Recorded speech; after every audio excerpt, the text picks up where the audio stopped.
पवित्र श्रीमद् भागवत गीता, पवित्र चारों वेद, पवित्र कुरान शरीफ, पवित्र बाइबल, पवित्र गुरु ग्रंथ साहिब, पवित्र कबीर साहिब की वाणी में छुपे हुए गूढ़ रहस्य अर्थात तत्व को जानने के लिए कृपया अवश्य सुनिए जगत गुरु तत्वदर्शी संत रामपाल जी महाराज के मंगल प्रवचन।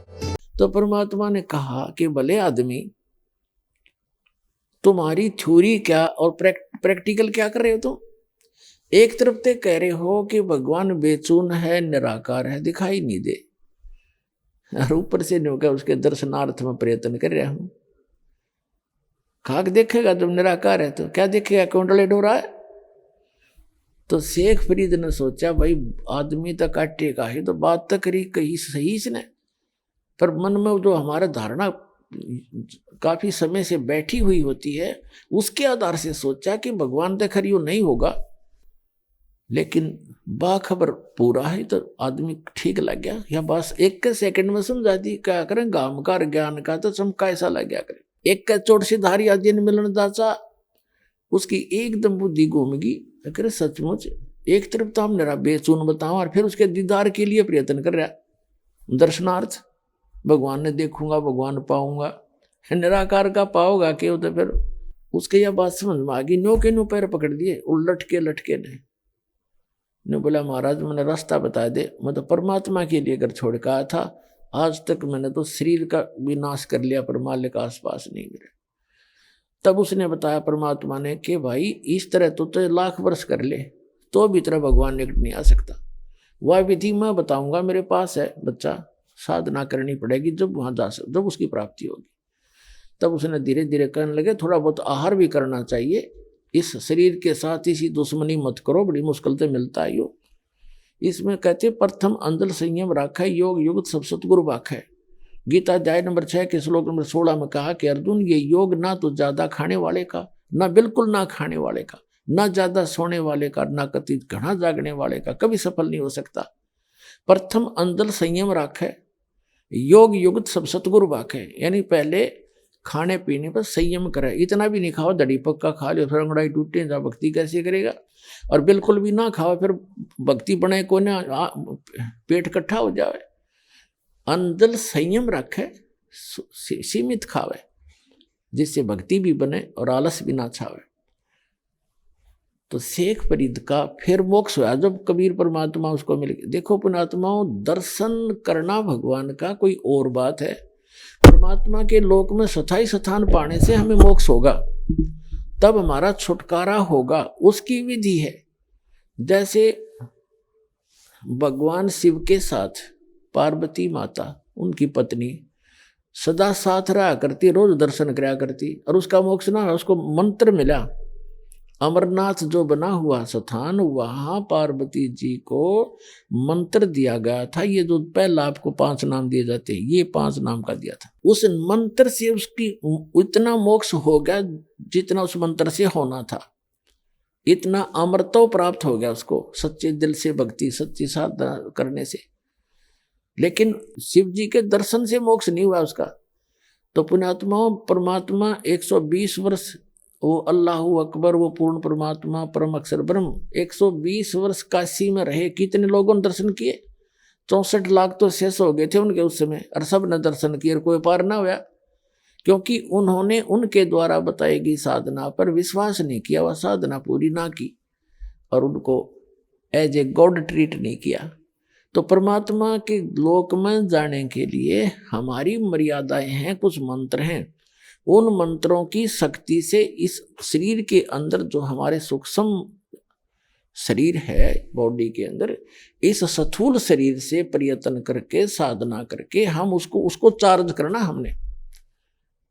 और इस शरीर को छोड़ देंगे तो ऊपर का यहाँ का इस काल का दिया हुआ मटेरियल है, इसको तो ये इतना सामान इसको छोड़ दे, इसके अंदर जो शरीर है वो हमारा इतना चार्ज हो जाएगा, और फिर वो इससे निकलते ही और फुल स्पीड तो ऊपर जाएगा, तिरकुटी पर। इन सब के अकाउंट क्लियर मिलेंगे आपको, क्योंकि ये जो शरीर है सूक्ष्म शरीर फिर इतना लंबा हो जाएगा इससे निकलते ही भक्ति युक्त प्राणी का।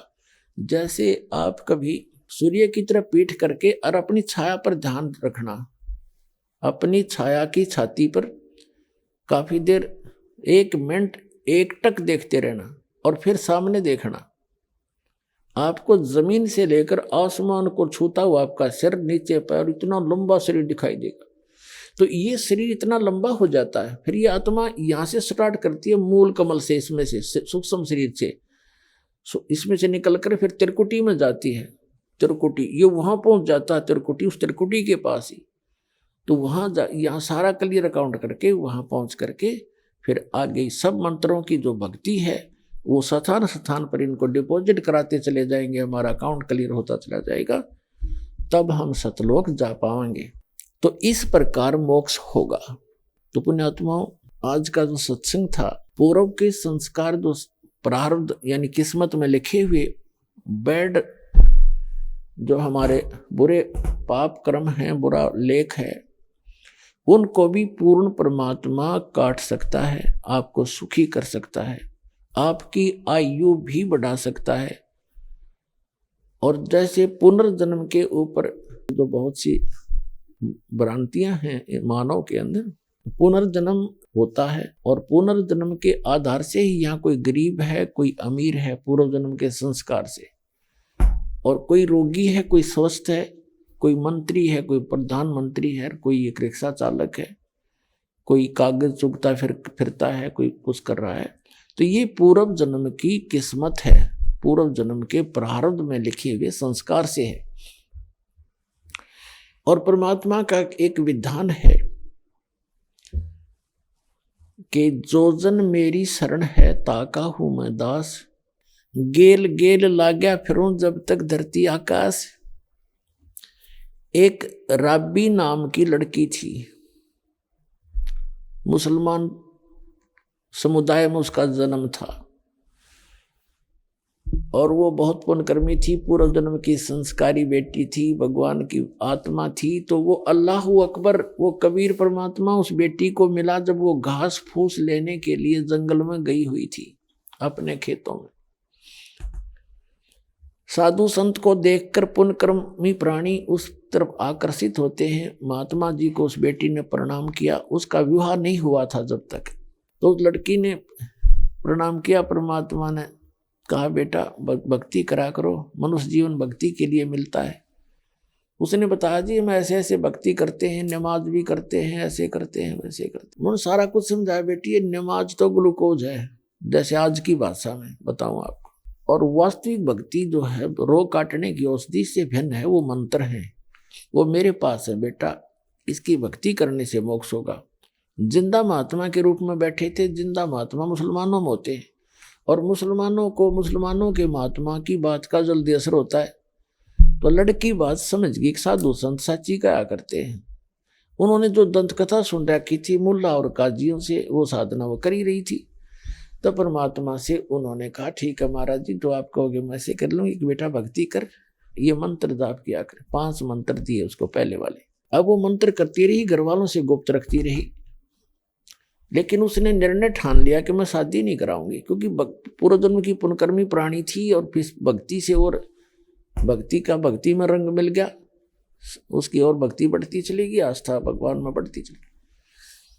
अब माता पिता को चिंता हुई, लड़की युवा होगी, बेटी को घर रख नहीं सकते, विवाह करना कंपलसरी, वह मान नहीं रही। तो आखिर में लड़की को माता पिता ने कह दिया बेटी या तो विवाह करवा ले, नहीं हम दोनों फांसी खावांगे। अब लड़की ने सोची वे तो बड़ा साका हुआ, माता पिता मरेंगे, दोष लगेगा। तो उसने कहा ठीक है। उसने सोची विवाह कर लेती हूँ, पर आगे उस अपने पति से बात करूंगी। लड़की ने स्वीकृति दे दी, उनका निकाह कर दिया।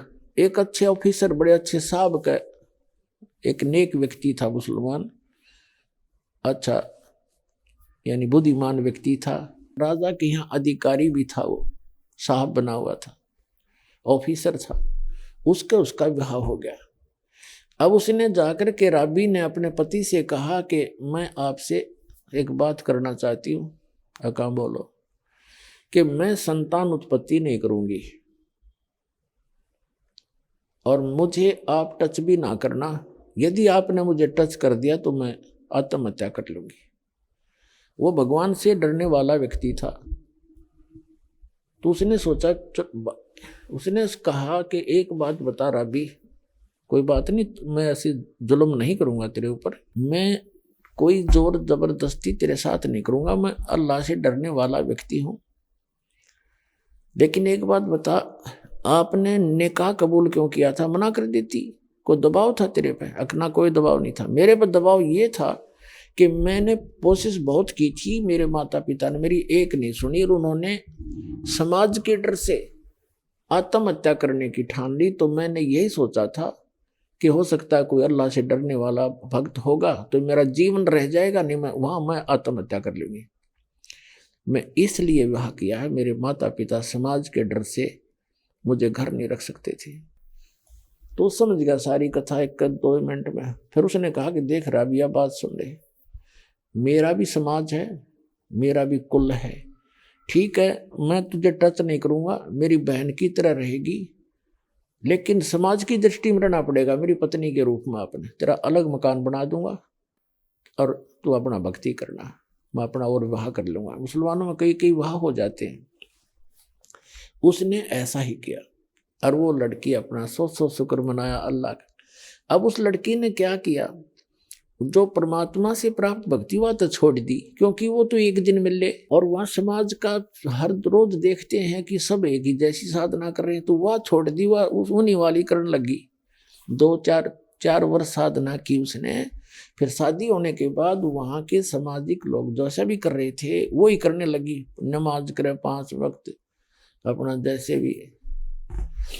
जब वो होगी 50 वर्ष के आसपास तो ये हज करने जाते हैं मक्का में। तो उसने अपने पति से कहा कि मैं हज करने जाना चाहती हूं। उसने देखा कि 50 साल की उम्र होगी, आज तक ये कभी मैंने बाहर की औरतों के साथ बैठी भी नहीं देखी, और सीधी आत्मा की। उसने कहा कि आप जा सकते हो, मुझे तो समय नहीं है, ना मैं भी तेरे साथ चलता। वो कहने लगी मैं चली जाऊंगी। तो उसने कहा कि आपके साथ कोई सवारी का प्रबंध कर देता हूँ, ऊंट वगैरह आपके लिए व्यवस्था कर देता हूँ, नौकर साथ चला जाएगा। वो कहने लगी नहीं, मैं पैदल जाऊंगी। भावना थी कि पैदल जाऊंगी और ज्यादा लाभ मिलेगा, और भी बहुत सी बहनें जा रही हैं, मैं साथ चली जाऊंगी। एक अच्छा, वो चली गई। जब मक्का से 50-60 किलोमीटर मील 60 मील जब रहेगी तो चलते चलते कोई आगे जा रही थी, कोई पीछे रह जाती थी, कोई थक जाते थे, यात्री बैठ जाते थे। तो दोपहर का समय था, राबिया मरुस्थल से गुजर रही थी। वहां एक कुआं था और उस कुएं के पास ही कोई झाड़ी के एक स्थान था, उसमें कुतिया ने बच्चे दे रखे थे, उसके छोटे छोटे बच्चे थे। और वो प्यास से इतनी व्याकुल थी कि यदि उसको जल ना मिलता तो शायद ही चंद घंटों की मेहमान थी, मर जाती। अब वो देखा उसने, वो कुत्ती राबिया की तरफ भागी आई, उसके चरणों में लेटे, फिर कुएं में जाकर झांके और फिर भागी आवे। वो समझ गई कि यह प्यासी है। कुआं जाकर देखा राबिया ने कि वहां कोई ना कोई बाल्टी है ना कोई रस्सी है, पानी अवश्य है कुएं के अंदर। अपनी आत्माओं, ऐसी प्यारी आत्माओं, ऐसी समर्पित आत्माओं को रास्ता ना मिलने से कैसे दुखी होते हैं, सही मार्ग ना मिलने से। उस लड़की ने आव देखा ना ताप देखा, लंबे लंबे सिर के बाल थे, वो बाल पाड़ने शुरू किए फटाफट। आधे से ज्यादा सिर के बाल सारे पाड़ दिए, लहूलुहान होगी, और उससे रस्सी बांटी लंबी। अपने कपड़े उतारे, मोटे मोटे कपड़े होते थे पहले खद्दर के, और कुएं में फांसे रस्सी, बालों की रस्सी से बांधकर उसको बाहर निकाला। एक ठेक मटका पड़ा था, खड्डा सा था, मटका टूटा हुआ, उसके ठेकरे में, उस टुकड़े में कपड़े निचोड़े, फिर निकाले, फिर निचोड़े। वो एक कुतिया खूब छिका दी, और फिर अपने पूछ पाछ कर सरने, और फिर कपड़े पहनकर और चलने की सोची थी। उसी समय वो मक्का उठ गए, वो मक्का मकान पूरा मंदिर, और कुएं के साथ में आकर लग गया, जैसे प्लेटफार्म पर रेलगाड़ी लग गया करे।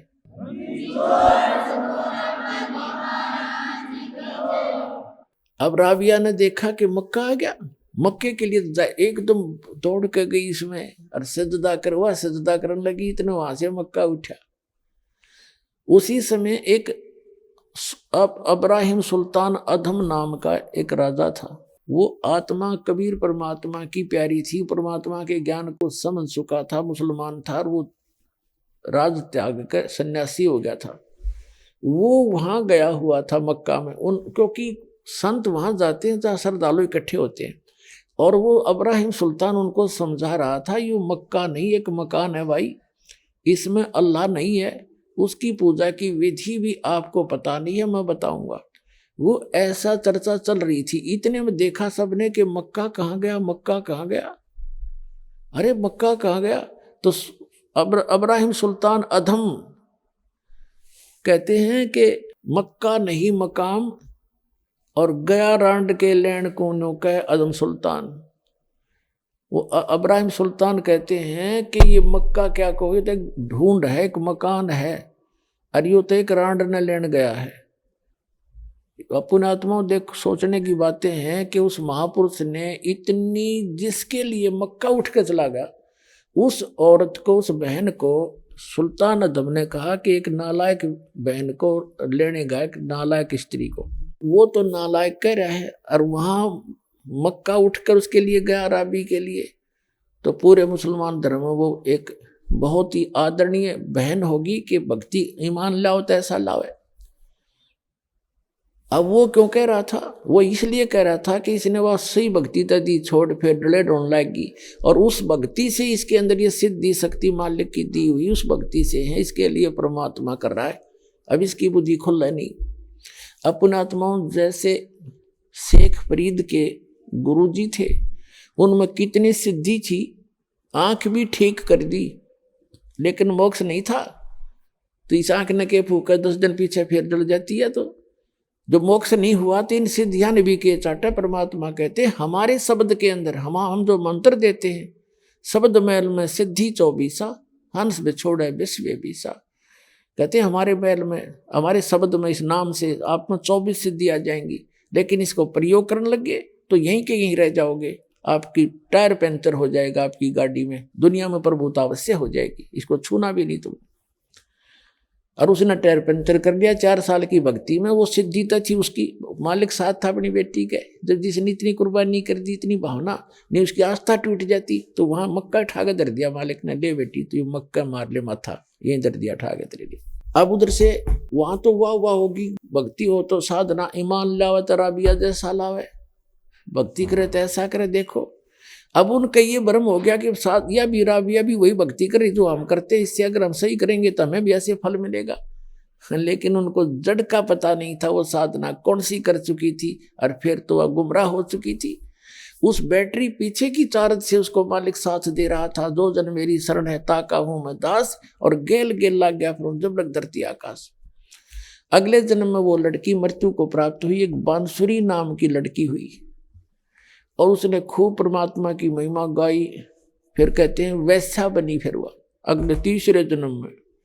अब वो भक्ति पूर्व जन्म की जो 4 साल भक्ति की थी उसने सत्य मालिक के चरणों में, जो मालिक ने भक्ति बताई थी उसको, अल्लाहु अकबर ने, उसके कारण उसको 3 जन्म और मिल गए। फिर वैसा बनी वो अगले जन्म में। फिर वो लड़की का हुआ 3रा जन्म, फिर उसका एक राबिया का, फिर वो बंसरी बनी, और फिर वो एक वैसा बनी, और फिर उसका जन्म हुआ लड़की का 3रा। फिर उस समय उसकी उस 4 साल की भक्ति करने से उसकी आयु मनुष्य की इतने संस्कार बन गए थे कि तो 3री आयु थी वह 12 वर्ष की मनुष्य जीवन से था उसका 12 वर्ष का, और वो शेख तकी के पैदा होगी। उस शेख तकी मुसलमान के घर संस्कार था, उसका जन्म ले लिया उसकी बेटी के रूप में। उसी लड़की ने, राबिया ने, अपने आत्माओं, ये मुसलमान भाई भ्रमित हैं क्योंकि कुरान शरीफ का ज्ञान इनकम्प्लीट है, जिस कारण से उसमें कंप्लीट ज्ञान ना होने से ये कहते हैं जन्म मरण नहीं होता। ये वास्तविक कहानी है। अब वो लड़की जो परमात्मा से सत्साधना की, 4 साल के बाद भक्ति भी छोड़ दी, फिर कितनी सैक्रिफाइस भी की, भगवान ने कैसे चमत्कार भी किए, लेकिन फिर वह आगे जन्म मरण के चक्कर में थी और शेख तकी के घर जन्म हो गया। अब उस शेख तकी के घर जब जन्म हुआ उस लड़की का 12 वर्ष की आयु होकर उसकी मृत्यु होगी, खत्म हुई, उसको कब्र में दबा दिया गया। उधर से सिकंदर लोधी ने कहा कि हे परमात्मा, हे महाराज, आप मेरे साथ दिल्ली चलो, कबीर साहब से कहा, और वहाँ के लोगों को उपदेश देना। दाता उनमें तो सारा दिन ऐसी खींचातानी बड़ी हुई है हिंदू और मुसलमानों में, आपके विचार सुनेंगे, वो आपका यानी एक हो जाएंगे, उसमें कुछ परिवर्तन होगा। परमात्मा ने सोची चल भाई। अब शेख तकी तो मरोड़ी खा ही रहा था, उससे राजा से नाराज था, क्योंकि उसकी तब पोस्ट खत्म होने को जा रही थी, उसका पद खत्म होने जा रहा था। कबीर साहब के अंदर आस्था राजा की होगी, क्योंकि वो तो प्रत्यक्ष भगवान आए हुए थे और उसके इतने दुख दूर कर दिए जिसका लाग गए सोचन जाने। अब वो क्या चलते चलते वापस आ रहे थे, परमात्मा को, कबीर जी को राजा ने अपने हाथी वाली अंबारी में बैठाया, अपने निजी कक्ष में। इससे और ज्यादा चढ़ गया वो शेख तकी कि मेरी तो वैल्यू खत्म होगी राजा की नजरों में। उन्होंने दरिया के किनारे पड़ाव लाया रात न रुकने के लिए, क्योंकि पानी का असरा देख करके रुका करते थे। सैनिक भी वहां खाना भी बनाते थे, नहाते धोते, घोड़े खच्चरों को भी पानी पिला लेते थे। वहां टेंट लगा दिए अलग अलग, शेख तकी का अलग टेंट, राजा का अलग। कबीर परमात्मा राजा ने अपने पास रखे थे अपने टेंट में। तो सिकंदर लोधी सुबह सुबह उठा और शेख तकी के चरणों में प्रणाम सलाम वालेकुम करने गया उसको, तो मुंह फेर लिया, बात नहीं करी, सीधा मुंह। तो कारण पूछा राजा ने, क्या बात होगी शेख जी? उसने कहा कि मेरी जरूरत क्या है, तुझे तो मिल गया ना पीर, ठीक है, तू हिंदू हो गया है, तू काफिर हो गया है, और जाके मुसलमानों को कह दूंगा कि राजा तो हिंदू बन गया। हिंदू एक गुरु को गुरु बना लिया। और उस समय तो बहुत बुरी आग लग जाती है। सिकंदर डर गया, जो बड़ा बात बिगड़ी भाई थे। तो उसने सिकंदर ने पूछा कि बात क्या, बात बताओ। उसने कहा कि तू कहता नहीं मुर्दे जिंदे कर देता है, मेरे सामने मुर्दे जिंदे करा जब जानूंगा इसको। तो उसने शेख तकी सिकंदर लोधी आ गया, अपने टेंट में मुंह लटका कर बैठ गया, माथे पर हाथ रखे। अंतर्यामी परमात्मा ने कहा कि क्या बात है राजन, कैसे मायूस हो गए, कोई राजकाज की कोई बुरी खबर सुन ली क्या? सिकंदर लोधी ने कहा कि भगवान है अल्लाह, आपके साथ रहते तो क्या दुख हो सकता है, पर ये मेरा गुरु है ना धार्मिक, ये मेरा सिरदर्द है। अब यूं नाराज हो गया, न्यू कह है कि मुझे अब मेरे सामने मुर्दा करके दिखा, जब मैं मानू इसमें कोई शक्ति है। तो इसको भगवान समझ रहा है, हमारे अल्लाह के नबी ने, हमारे अल्लाह के रसूल ने, नबी मोहम्मद ने गाय मार के जीवित की थी वचन से, और यूं मेरे सामने जीवित करके दिखा दो, अगर ये पैगंबर भी है तो। तब परमात्मा ने कहा कि जाकर उसको कह दो राजन कि कोई मुर्दा ले आवे, कोशिश कर लेता हूं। अब राजा को तो पता था मेरी आंखें आगे कर रखे, इस आंखों के सामने क्या नहीं कर देंगे। तो कहा कि पीर जी कोई मुर्दा ले आओ। कबीर जी कह रहे हैं कि ला कर देता हूं उसको जिंदा, फिर तो मान लेना। परमात्मा ने ये सोचा था कि अगर ये मान गया, शेख तकी मान ले मेरी बात को, तो सारे मुसलमानों ने कह देगा भाई भगवान आ रहे हैं, आ जाओ कल्याण करवा ले, उनका उद्धार हो जाएगा, परमात्मा के बच्चे मुझे पहचान लेंगे। लेकिन ये जो भी हमारे धर्म गुरु रहे हैं सदा से ही, सभी तो नहीं, जो पुण्य आत्मा है वो तो हमेशा परमार्थ ही सोचा करते हैं। अधिकतर इनकी वैरायटी सी रही है, ये मानने को ना चाहिए, खुदा आ जाए इनके सामने उससे भी विवाद करेंगे। आप नहीं मानेंगे, जनता बेसिक मान जाओ, इतनी कर्महीनता आ जाती है इनके अंदर।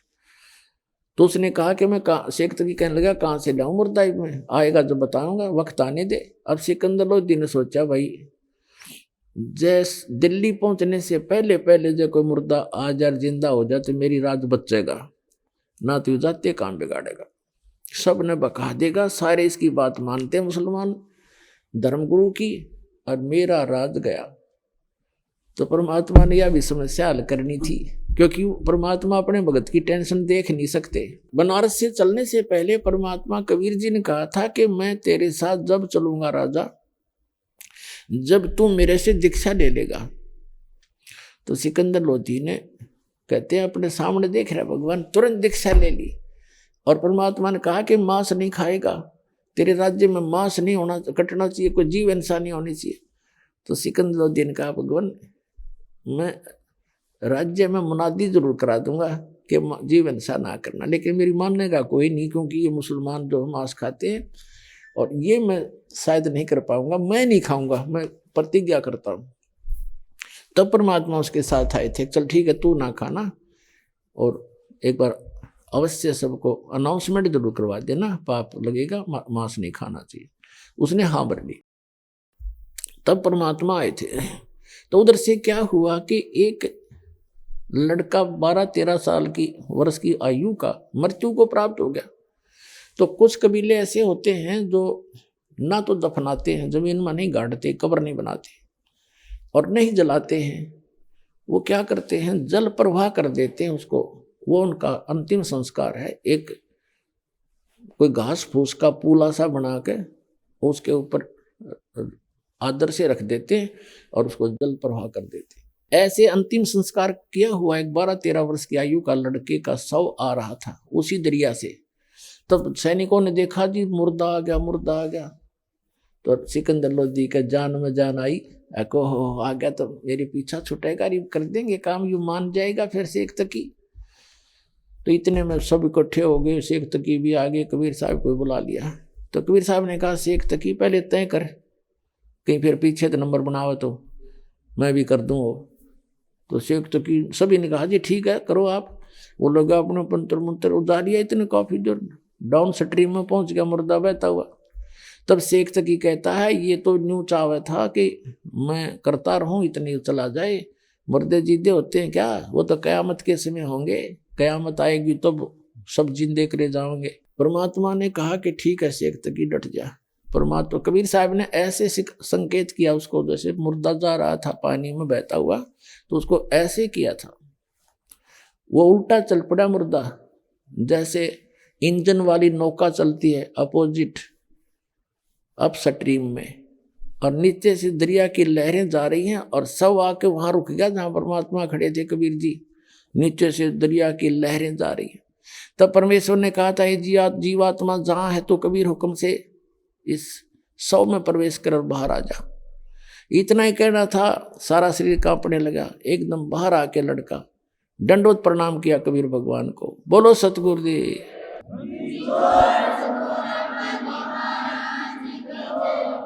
तो पुण्यात्माओं उस शेख तक की तमन्ना नहीं, उसके क्रम गणे फूट रहे थे, पर वहां जितने भी सैनिक उपस्थित थे सब ने देख कर ये करामात मालिक की चरणों में शीश रखा, नाम लिया, हजारों की संख्या में वहां दीक्षा ली, और भी आसपास के लोग इकट्ठे हो गए थे गांव के।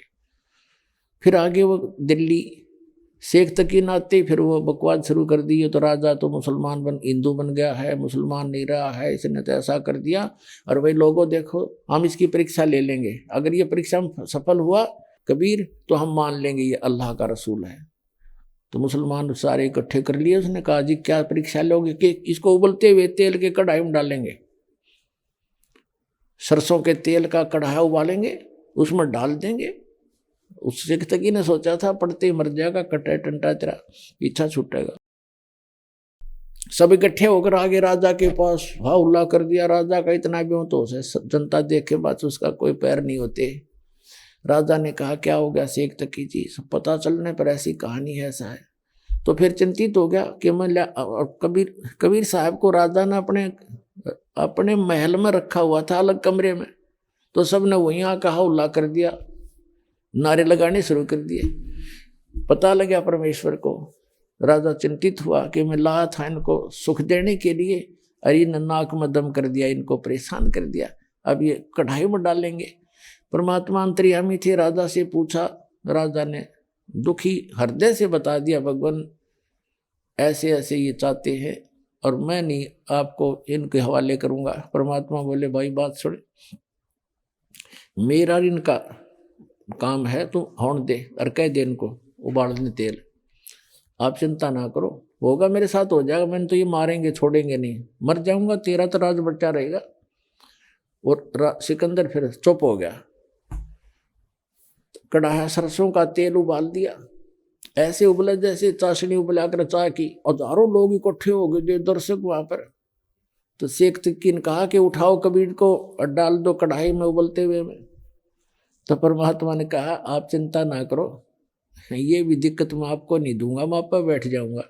परमात्मा जाके और कढ़ाई के अंदर बैठ के, उबलते तेल के कढ़ाई सरसों का, और बैठ गया ऐसे यूं देख रही चारों तरफ। अब शेख तकी ने सोचा इसमें तो भाई तो चरड़ भी ना होया कुछ भी, तो सब हैरान रह गए कि जला नहीं। तो शेख तकी कहता है इसने तेल से, मंत्र से तेल की तासीर ठंडी कर दी। राजा ही जादू तंत्र जानता है। राजा ने सोची सिकंदर लो जिन्हें उंगली देकर देख लूं। परमात्मा ने कहा इसके कहने तक उंगली मत दे देना, इसमें खोजी नहीं पाओगी, नौका नो बड़ा है तेल। राजा ने सोची जब कबीर जी का बैठे इसका ना बिगड़ा, मेरा क्या दिक्कत आएगी। उन उंगली दे दी चेक टेस्ट करने के लिए। जितनी उंगली तेल में गई थी ना उतनी कट के दूर होगी। इतना गर्म तेज उबाल रखा था, लक्कड़ बाल गए। राजा बेहोश हो गए, गिर गया। तो परमात्मा आया, उन उंगली पकड़ के खींच दी, पूरी होगी। जब वो होश में आया, जब वो उसकी पीड़ा खत्म हुई, और परमात्मा का कुछ भी नहीं हुआ। बोलो सतगुरुदेव।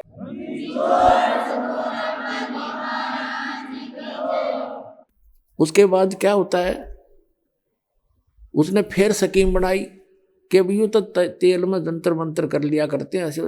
फिर उस स्कीम बनाई 5-4 दिन के अंदर कि राजा इसको ना जेरे कुएं में डालेंगे, ऊपर तो मट्टी डाल देंगे और भर देंगे, फिर देखेंगे कैसे। उन्होंने फिर ऐसे ही नारे लाते गए। राजा ने फिर, परमात्मा ने कहा कोई बात ना राजन, इनको कर लेने दो जो ये करेंगे। तो राजा को ये हो गया था कि ये कुछ नहीं बिगाड़ सकेंगे भी इनका। उन्होंने कहा भाई ठीक कर लो। तो परमात्मा को ले जाकर जो जेरे कुएं में पटक दिया ऊपर से कबीर जी को, और ऊपर से मिट्टी, गोबर, छड़े, कांटेदार झाड़ी और भर दिया फल, क्योंकि हजारों की संख्या में ले जा रहा था अपने समर्थक शेख तकी। अब हाथ पैर धो के मिट्टी माटी से मुंह मां साफ करके राजा के पास आया शेख तकी। कहने लगा जी कर दिया तेरे भगवान का काम, अल्लाह का, वो दाब दिया मिट्टी में। अब सिकंदर लोदी कहता है किस की बातें कर रहे हो शेख जी, किस के विषय में बात कर रहे हो, अब किसको क्या कर दिया। कि तेरे गुरुजी को डाला है खड्डे में और ऊपर से भर दी मिट्टी कतई, अब देखेंगे वो कहाँ है। सिकंदर कहने लगा तो देख मेरे कमरे में बैठे हो। बैठे शेख तकी जाकर देखा नो, उसकी फिर माथा ठनक गया। वहां बैठे पाए परमात्मा सिकंदर लोदी के कक्ष के अंदर राजा के वहां पर। फिर 5-4-10 दिन के बाद फिर उसने कहा कि भाई ये कोई जादू तंत्र जानता है, इसको जब जानो मेरी लड़की कब्र में दबी हुई है और उसको जीवित कर दे, हम मान लेंगे ये अल्लाह है या अल्लाह का रसूल है। फिर वह जिद लगा दी, सारे मुसलमान इकट्ठे कर लिया। तो परमात्मा कबीर साहब ने कहा भी कह दे, सिकंदर से कह दिया कि इसने कह दे आज से तीसरे दिन इसकी लड़की जिंदा कर दूंगी। इतना मुनादी करा दिया आसपास के गांवों में, और भी देख लेंगे सारे आकर। आसपास के गांवों में बहुत दूर तक अनाउंसमेंट करवा दी, शेख तकी की लड़की को एक ऐसे महापुरुष आए हैं जीवित करेंगे। जनता देखने आ गई लाखों की संख्या में। कब्र फुड़वा दी गई। शेख तकी खड़ा, सिकंदर लोदी सैनिक और परमात्मा कबीर जी। तब परमात्मा ने कहा शेख तकी तो कर ले जंतर मंत्र अपने, कहीं फिर नौका मैं भी कर लूँ। तो और उपस्थित दर्शक कहने लगे जी अगर इसके पास कोई सिद्धि शक्ति होती है, अपने बच्चे ने कौन कब्र में डाला है, आप करो दाता। कुछ एक लोगों को भी यकीन भी हो गया था जब कढ़ाई में नहीं, उबलते तेल में नहीं जला, हमारी आंखों के सामने जेरे कुएं में डाल दिया था। ऊपर से टनों मिट्टी डाल दी, हजारों टन मिट्टी ठोक दी, झाड़ ठोक दिया, फिर बाहर बैठा पाया। तो जो उसके साथ गए थे शेख तकी के समर्थक, उनके दिल में जगह बन गई थी और वो न्यू सोचते थे जब आज के में मालिक ने दया कर दी तो हम सारे चेले बनेंगे इसके। तो परमात्मा ने कहा कि हे शेख तकी की लड़की जीवित हो जा, वह जीवित नहीं हुई। हे शेख तकी की बेटी जीवित हो जा, लड़की नहीं जीवित हुई, कब्र फोड़ रखी थी, लड़की का शव वहां पर विद्यमान था। शेख तकी नाचन लग गया, भंगड़ा पा दिया उसने, खुशी मना रहा। अपनी बेटी के ना जीने की गम नहीं, कबीर साहब के हारने की खुशी मना रहा है वो और पशु। तो उसी समय परमात्मा ने कहा कि डट जा, तो सेक की शांति कर थोड़ी। तब कहा कि हे आत्मा, जहां भी है तू, कबीर हुक्म से वापस आ जा, इस शरीर में प्रवेश कर। इतना ही कहा था मालिक ने। वो तो जान के कर रहे थे कि ना नाच कूद लेने दे थोड़ा, इसकी असलियत का पता लग जाएगा जनता को। इतने ही कहा था, लड़की में कंपन हुई सारे शरीर में, और एकदम लड़की खड़ी होकर के परमात्मा के चरणों में प्रणाम किया। बोलो सतगुरुदेव।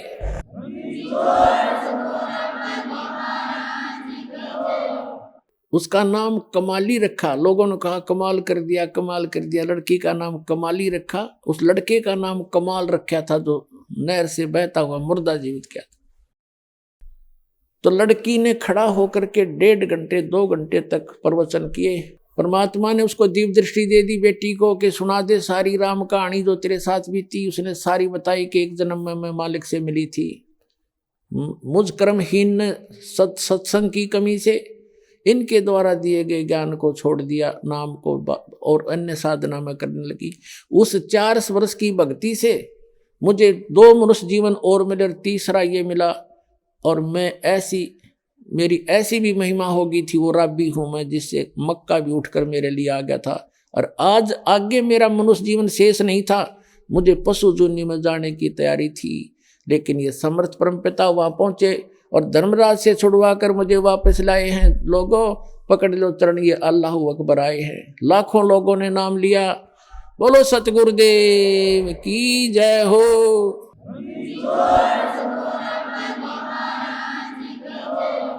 लेकिन शेख तकी की गर्दन मुड़ी नहीं। उन्होंने तो कसम खा रहा किया कि हम एक अल्लाह के सामने शीश झुकाएंगे और के सामने नहीं। अल्लाह सामने खड़ा और टट्टू न झुकाओगे शीश, फिर सारे कुछ करके दिखा दिया, फिर भी न गए अल्लाह को शीश झुकाएंगे। अरे भगवान सामने खड़े, अल्लाह अकबर है वो कबीर साहब। उस परमात्मा के पाने की वो सारी विधि दास के पास है, और अपना कल्याण कराओ। बोलो सतगुरुदेव।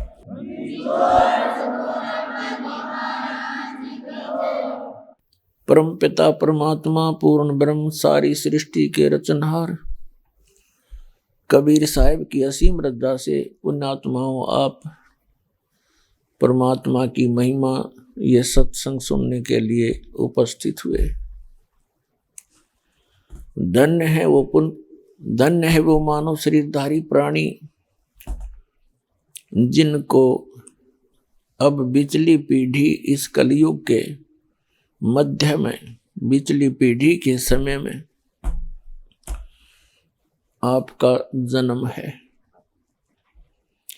उससे भी पुण्यकर्मी वो प्राणी हैं जिनको सतलोक आश्रम बरवाला जिला हिसार हरियाणा के अंदर आने का सुअवसर प्राप्त हुआ।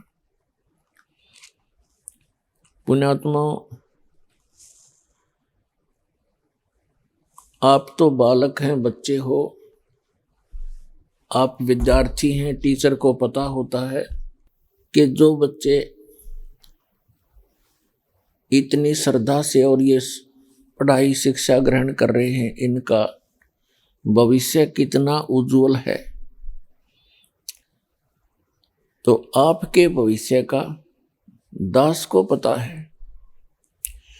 इसके विषय में सूक्ष्म वेद में कहा है कि लख बर सूरा जूझ ही लख बर सावत दे, लख बर यति जहान में तब सतगुरु सुरना ले। आप आज के जन्मे नहीं हो, आप असंख्य जन्मों से, असंख्य युगों से इस काल के जाल में, इस जन्म मरण के इस अरहट के कुएं में आप गिरे हुए हो। और आपने ऐसी ऐसी साधनाएं भी की हैं, आपने बड़े बड़े त्याग भी किए हैं परमात्मा के लिए। लेकिन सत साधना सतगुरु ना मिलने से उन किए हुए कर्मों का फल तो आपको मिला, लेकिन वो व्यर्थ रहा। अब जैसे आध्यात्मिक ज्ञान के अंदर एक बहुत बड़ा विस्तार होता है, विवरण होता है, उसमें ये भी कहा गया है कि जैसे कर्म करेगा वो फल आपको अवश्य मिलेंगे। जैसे का मतलब है कोई स्वाभाविक पाप कर रहे हो वो भी, मांस खा रहे हो उसका पाप भी, शराब पीते हो, तम्बाकू सेवन करते हो या अन्य नशीली वस्तुएं सेवन करते हो, उनका भी पाप आपको प्राप्त है। और कोई इसके साथ साथ चोरी ठगी डाके डालता है, वो भी पाप आपको मिलना है, लिखा जाता है आपके अकाउंट में। इसके साथ साथ आप अन्य कोई पुण्य करते हो, जैसे पक्षियों को दाना डाल दिया, कोई प्याऊ बनवा दी, कहीं भंडारा कर दिया, कोई धर्मशाला बनवा दी, कहीं पर कुएं बनवा दिए, तो इस तरह के जो कहीं कंबल बांट दिए, गरीबों को पैसे कंबल बांट दिए या कोई अन्य सुविधा दे दी, भंडारे कर दिए, ये सभी कर्म आपको प्राप्त होंगे, क्योंकि आपका किया कर्म परमात्मा रखता नहीं। जैसे करोगे वैसा ही मिलेगा। कब तक? जब तक सतगुरु नहीं मिलते। जब सतगुरु मिल जाते हैं फिर आपको आपका शुभ शुभ मिलेगा, अशुभ नहीं मिलेगा। अशुभ को वो खत्म कर देते हैं, कैंसिल कर देते हैं जो सतगुरु होते हैं। और सतगुरु केवल एक ही होता है पृथ्वी पर एक समय में। वो समय निर्धारित होता है, बीच में परमात्मा स्वयं भी आते हैं, ज्ञान दे जाते हैं, आपको परमात्मा में श्रद्धा आपकी बना जाते हैं। जैसे 600 वर्ष पहले परमेश्वर आए थे, उससे पहले भी प्रत्येक युग में आते रहे हैं, लेकिन हम भगवान को समझ नहीं सके, उनको पहचान नहीं सके, क्योंकि हम स्वयं सुखी थे। और ये सुख इतना हानिकारक है भक्ति मार्ग में। परमात्मा कहते हैं सुख के माथे पत्थर पड़ो, जिसते नाम हृदय ते जावे, और बलिहारी उस दुख के जो पल पल नाम रटावे। कि ऐसा सुख भी ना दिए परमात्मा, तेरी याद भूल जा, ऐसा दुख बनाए रखना दाता, तेरी भूल ना पड़े। तो सतयुग त्रेता द्वापर में ये प्राणी दुखी नहीं होते, सब व्यवस्था इनके पास उपलब्ध होती है, अच्छे स्वस्थ शरीर होते हैं, बहुत अच्छी व्यवस्था होती है, जिस कारण से हम परमात्मा को भजते अवश्य हैं। लेकिन जो साधनाएं हम कर रहे होते हैं उन्हीं से हम सोच लेते हैं कि जो वर्तमान में सुख सुविधाएं, पुत्र प्राप्ति या कोई अन्य सुख हो रहा है, इन साधनाओं से हो रहा है। लेकिन वो साधना उस दिन भी गलत थी, आज भी गलत है। वह आज तो आपको पता ही लग गया। और अब ये समय है जो मोक्ष होगा। अब से पहले आप केवल अपना किया कर्म ही प्राप्त करते रहे। ठीक है, जो साधना भक्ति शास्त्र अनुकूल, जैसे परमात्मा आए थे 600 वर्ष पहले, केवल उन्होंने प्रथम मंत्र ही दिया था, वो भी केवल 5 नाम का, जो आपको दिए जाते हैं बीच बीच के जो 5 नाम है। वो एक ग्लूकोज है, ग्लूकोज है, और उस ग्लूकोज से स्वस्थ नहीं होता प्राणी, रोग नहीं कटता, लेकिन शरीर खराब नहीं होता, उससे कुछ सहारा मिलता रहता है। तो जितनी भी ये यज्ञ हैं, प्रथम मंत्र और उसके साथ साथ जो यज्ञ हैं, ये तो समझो एक ग्लूकोज है। और सारनाम और सतनाम जो है, ये टैबलेट और इंजेक्शन है इस जन्म और मृत्यु के दीर्घ रोग का नाश करने के। ये प्राप्त नहीं थे अभी तक किसी को। कुछ एक महापुरुषों को प्राप्त हुए, उनको आदेश नहीं था आगे उन मंत्रों को किसी को बताने का। कारण क्या था कि पिछली पीढ़ी तक, अब इस समय तक ये रहस्य गुप्त रखना था परमात्मा ने, नहीं तो काल का दाव लग जाता। ये नकली संत भी यही नाम देते फिरते उनसे लाभ होना नहीं था तो परमात्मा के बच्चे काल के जाल में फंसे रह जाते। आदरणीय नानक साहिब जी को ये मंत्र मिला था, सतनाम भी सार नाम भी। उन्होंने किसी भी अपने अनुयायी को, शिष्य को वो मंत्र नहीं दिया सतनाम। ये पूरा सिख समाज इसका प्रमाण है। उनको किसी के पास भी सतनाम नहीं है। एक बार उन्होंने जानबूझकर मर्दाना और बाला के सामने उच्चारण किया था, जब वो समुद्र देखने, लंका देखने के लिए समुद्र के ऊपर से चल रहे थे। मर्दाना ने गलती से सतनाम का जाप शुरू कर दिया था, नानक साहिब जी की नकल करते हुए। वो समुद्र में डूबते बच्चे। उसके बाद नानक जी ने उसे कहा था कि मर्दाना आज के बाद ये मंत्र मत जपना। उस डर से पूरा सिख समाज उस मंत्र के आसपास भी नहीं गया, किसी को पता भी नहीं लगने दिया उन महापुरुषों ने, आने वालों ने। कारण ये था, उनको ये डर था कि कहीं कोई सिख इस मंत्र का जाप कर ले और गुरु नानक देव जी की आज्ञा की अवहेलना होने से वो पापी अपराधी दोषी ना हो जाए। उनका कारण क्या था, अब आपके समझ में आवेगी वो क्यों छुपाया था। ये सतनाम का जाप उच्चारण करने का नहीं है, लेकिन नानक साहिब जी ने जानबूझकर उच्चारण किया कि इनमें से कोई न कोई सा नकल जरूर करेगा और उसको झटका लगेगा और आने वाले समय में एक बैन लग जाएगा। तो पुण्यात्माओं, वो महापुरुषों बैन लगा गए थे। अब इस दास को भेजा है इस बैन को तोड़ने के लिए, उन्हीं परमात्मा के आदेश से। तो कहने का भाव ये है कि जब तक ये समय नहीं आना था तब तक वो महापुरुष आपको ग्लूकोज लगा गए। अब दास भेज दिया एक सर्जन बना के। अब इस ग्लूकोज तो लगाना ही लगाना, साथ में वो कंप्लीट ट्रीटमेंट होगा, आपका रोग जन्म मरण का कट जाएगा, आप सदा के लिए मोक्ष प्राप्त कर लोगे। आइए अब हम उन श्रद्धालुओं के अनुभव जानते हैं जो जगत गुरु तत्वदर्शी संत रामपाल जी महाराज जी से दीक्षा प्राप्त कर चुके हैं तथा उनके द्वारा बताए गए भक्ति मार्ग पर चल रहे हैं। नमस्कार सर। नमस्कार जी। सर क्या नाम है आपका? मोहित कुमार। मोहित जी आप कहाँ से हैं? मैं यूपी डिस्ट्रिक्ट औरैया उत्तर प्रदेश से। मोहित जी, संत रामपाल जी महाराज से नाम दीक्षा आपने कब ली?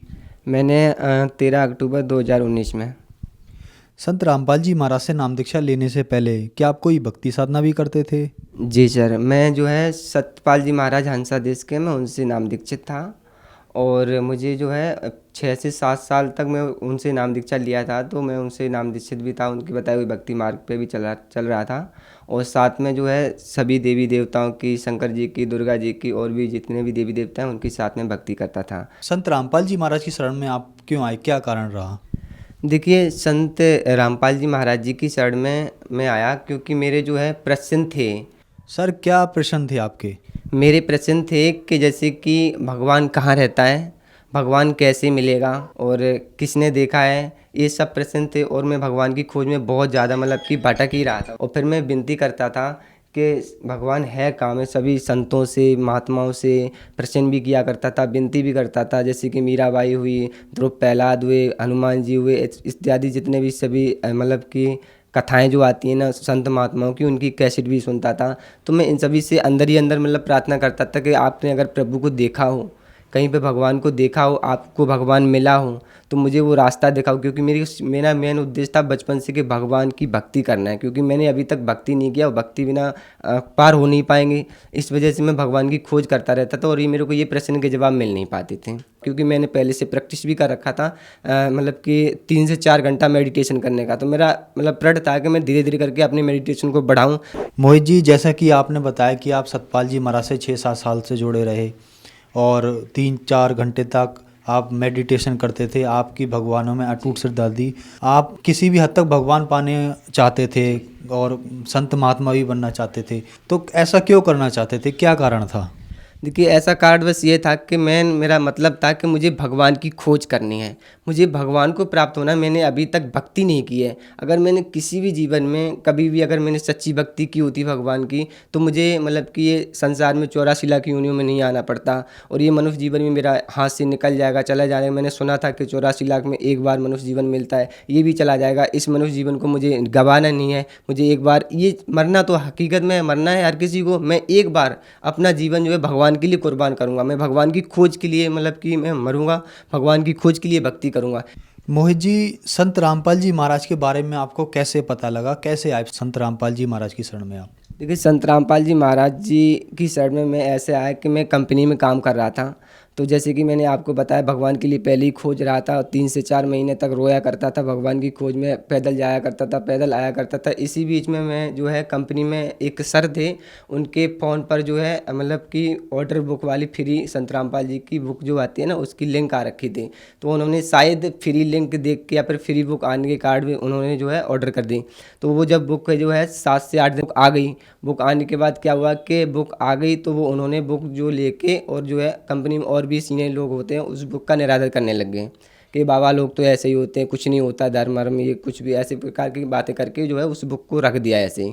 तो वो बुक को मेरे को भगवान की खोज थी और मैं हर धार्मिक पुस्तक पढ़ता था पहले से, अच्छी हो या बुरी हो, जो अच्छा रहता था वो अपने अंदर रख लेता था, बुरा रहता था उससे छोड़ देते थे। तो इस प्रकार से मैंने उस बुक को पढ़ा और बुक को 7 से 8 दिन तक पढ़ा। तो भगत जी उसमें इतना अद्भुत ज्ञान लिखा था कि शायद मेरा मूड घूम गया। अब मैं भगवान की खोज में फिर रहा था तो भगवान से विनती करने लगा, सपनों में भी विनती करने लगा, रातों को भी, दिन में जब भी वही एक चलता था, हे भगवान अब सच्चाई मुझे बताओ कि आखिर में भगवान है कौन। इस पुस्तक में ऐसा ज्ञान लिखा है, क्या ये पुस्तक का ज्ञान सही है? संसार के लोग जो भक्ति साधना करते हैं, संसार के लोग जिन नियम क्रियाओं को करते हैं वो सही है? तो इस प्रकार से भगवान की खोज कर रहे थे, तो भगवान से विनती कर रहे थे। तो भगवान ने क्या किया, संत रामपाल जी महाराज की कृपा से शायद अब जो है मेरे 7 से 10 दिन में जो है अगली जो है मेरे फ़ोन पे भी वही लिंक आ रखी। तो अब की बार जो है मैंने ज्ञान गंगा बुक ऑर्डर की। पहले जीने की राह आई थी, ज्ञान गंगा आई। तो ज्ञान गंगा जब बुक को मैंने पूरा पढ़ा और कंसेप्ट क्लियर हो गया, तो फिर मैंने उस पुस्तक को भी मैंने पढ़ा। और जब पुस्तक को पढ़ा तो मैंने दूसरी बार जब पुस्तक को पढ़ा तो वो अच्छे से मेरे को समझ में आ गई। तो मैं उसी बीच जो है मैंने उस पुस्तक पर नंबर लिखा था, उस पुस्तक पर कॉल करके मैंने पूछा। तो उन्होंने पूछा कि आप कहाँ से हो? तो इसी प्रकार से मैं दिल्ली से बताया। तो उन्होंने बताया कि आप जो है दिल्ली मुंडका आश्रम से नाम दीक्षा ले सकते हो। मोहित जी, क्या एजुकेशन है आपकी और क्या एज है? सर मेरी जो है ग्रेजुएशन फर्स्ट ईयर है, मैं एज मेरी है 23। मोहित जी, आप एक यंग हैं और इस उम्र में बच्चे अपना कैरियर बनाते हैं, अपनी पढ़ाई करते हैं, आप भगवान की तरफ मुड़ गए। उन बच्चों को लिए क्या संदेश देना चाहेंगे जो आज ये कहते हैं कि भक्ति नहीं करनी चाहिए, भक्ति तो बुढ़ापे में करनी है? उनके लिए मेरा तो मतलब एक ही है कि ये मनुष्य जीवन 84 लाख योनियों के बाद मिलता है और एक बार ये मिलता है। हम जितनी भी कर्म क्रिया करते हैं संसार में वो सब भी कर रहे हैं, चलो ठीक है, लेकिन हमें भक्ति की तरफ भी ध्यान देना चाहिए। भक्ति की कोई एज नहीं होती और मौत का भी कोई समय नहीं होता। बचपन हो या फिर बुढ़ापा हो या फिर जवानी हो, भक्ति भी एक अच्छे संस्कार हैं, इसको हमें अपनाना चाहिए। चाहे बचपन हो, चाहे बुढ़ापा हो, चाहे जवानी हो। तो बचपन बच्चा भी कर सकता है, जवान भी कर सकता है, बुढ़ापा भी मतलब कि बुढ़ापे में भी कोई कर सकता है। तो इसकी कोई भी एज नहीं होती है, हर कोई भक्ति कर सकता है जी। मोहित जी, आप भगवान की तलाश में भटक रहे थे और संत रामपाल जी महाराज का आपको ज्ञान मिला, आपने वहाँ से नाम दीक्षा ली। तो भक्ति करने से क्या आपको कोई लाभ भी प्राप्त हुए? सबसे अच्छा और सबसे बढ़िया और प्रमाण सहित संत रामपाल जी का ज्ञान जो है वो जो है मेरे को मिला और उसमें मेरे को शांति है और मेरे के मानसिक शांति भी है बहुत अच्छे से, शारीरिक शांति भी, सब तरह से आर्थिक समस्या भी खत्म है। इस प्रकार से जो है मेरे को सबसे बड़ा है कि आध्यात्मिक ज्ञान मुझे मिला जो कि मुझे जिसकी तलाश थी। संत रामपाल जी महाराज जी की कृपा से जो है मेरी एक नौकरी भी लग गई है और मैं अभी संतुष्ट हूँ। भगवान का सद्भक्ति मार्ग भी मुझे मिला है। संत रामपाल जी महाराज के बारे में अक्सर कहा जाता है कि संत रामपाल जी महाराज देवी देवताओं की या ब्रह्मा विष्णु महेश की भक्ति छुड़वाते हैं, क्या ये बात सही है? देखिए संत रामपाल जी महाराज भक्ति तो नहीं छुड़वाते हैं, बल्कि ये है कि उनकी भक्ति सही बताते हैं। उनके मूल मंत्र क्या हैं, उनकी मतलब कि कैसे भक्ति करनी चाहिए, कैसी साधना करनी चाहिए, ताकि हम इतने सारे देवी देवताओं कभी ये पूजा कर लेते, कभी मंदिर में चले जाते हैं, अगरबत्ती लगाते, प्रसाद चढ़ाते, इस प्रकार की भक्ति नहीं है। बल्कि भक्ति तो वो होती है जो अपने अंदर से आस्था से मन से करनी चाहिए और मन को किसी विकारों में न लगा के एक भगवान ने आस्था रखनी चाहिए। इस प्रकार से जो है सभी देवी देवताओं की जितनी भी ब्रह्मा विष्णु महेश हुए इनकी भी भक्ति बताते हैं, पर एक मूल मंत्र से भक्ति बताते हैं जबकि उनकी एक मेन साधना होती है। मोहित जी, संत रामपाल जी महाराज किस धर्म को मानते हैं? जी, देखिए कि संत रामपाल जी किस धर्म को मानते हैं, तो ये प्रश्न जो है जो मानव धर्म को मानते हैं संत रामपाल जी महाराज, उन्होंने कहा भी है, उनके वेद भी यही कहते हैं कि जीव हमारी जाति है, मानव धर्म हमारा, हिंदू मुस्लिम सिख ईसाई धर्म नहीं कोई न्यारा।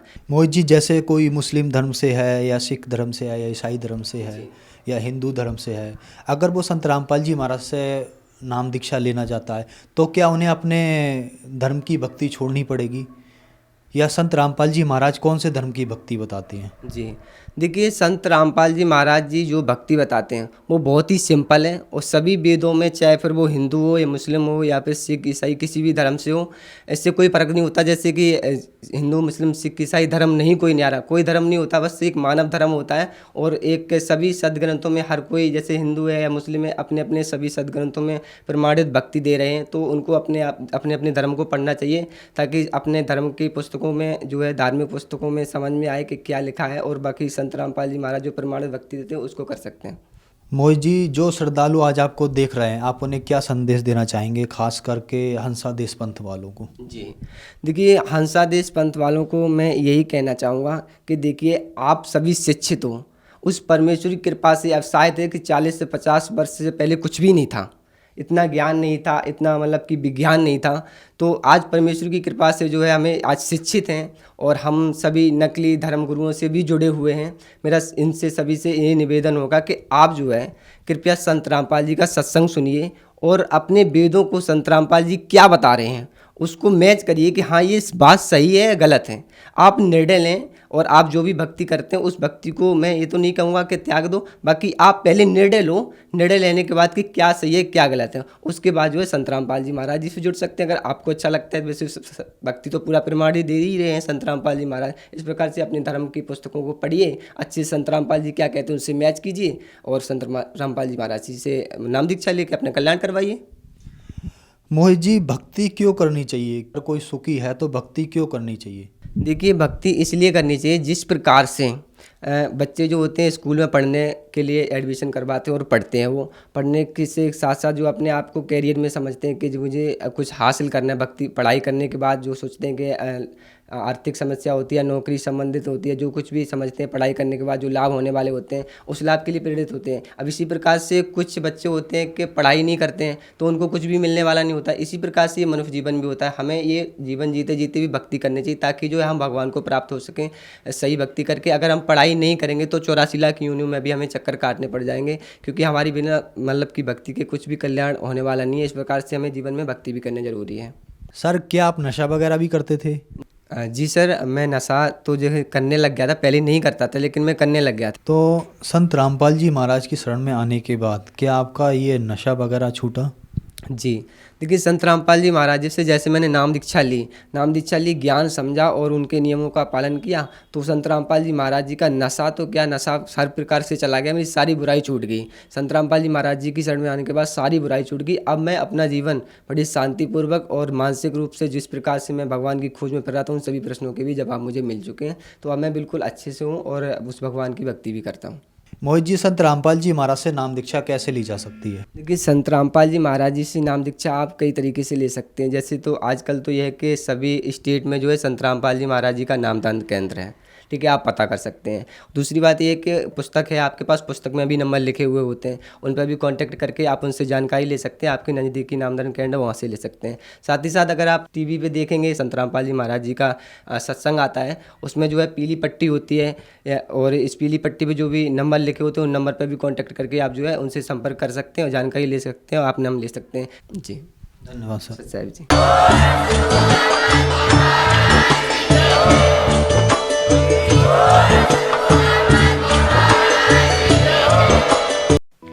आप सुन रहे थे जगत गुरु तत्वदर्शी संत रामपाल जी महाराज के मंगल प्रवचन। अधिक जानकारी के लिए संपर्क करें।